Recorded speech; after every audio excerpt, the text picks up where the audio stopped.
आज मैं आप सभी प्रिय दर्शकों को प्रदोष व्रत की कथा सुनाने जा रही हूँ। तो शुरू करते हैं प्रदोष व्रत की कथा।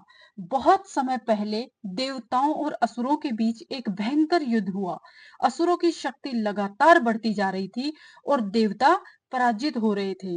निराश होकर सभी देवता भगवान शिव के पास गए और प्रार्थना करने लगे कि हे भोलेनाथ, हमारी रक्षा कीजिए, हमें असुरों से मुक्ति दिलाइए।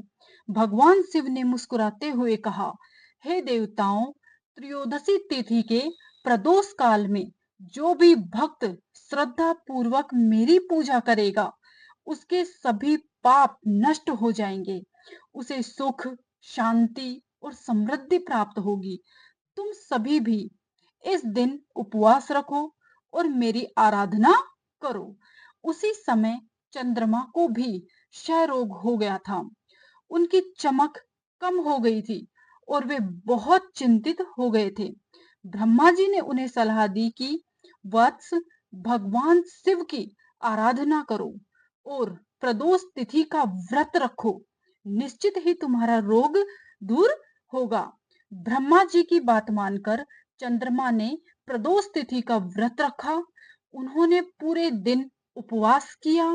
प्रदोष काल में शिवलिंग पर गंगाजल, दूध, दही, शहद और बेलपत्र अर्पित किए।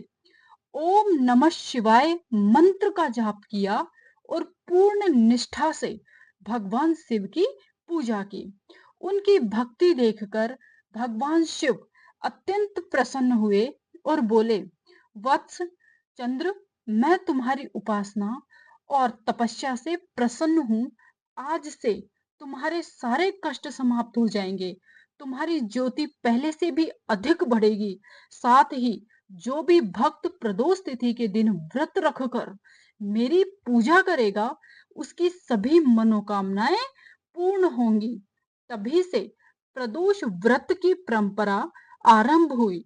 मान्यता है कि इस व्रत के प्रभाव से पापों का नाश होता है, बुध और चंद्र दोष दूर होते हैं, संतान, विवाह और नौकरी से जुड़ी बाधाएं समाप्त होती हैं और जीवन में सुख, समृद्धि, शांति आती है।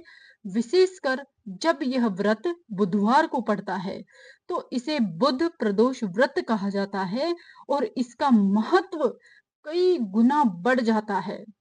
भगवान शिव की विशेष कृपा इस व्रत से सहज ही प्राप्त होती है।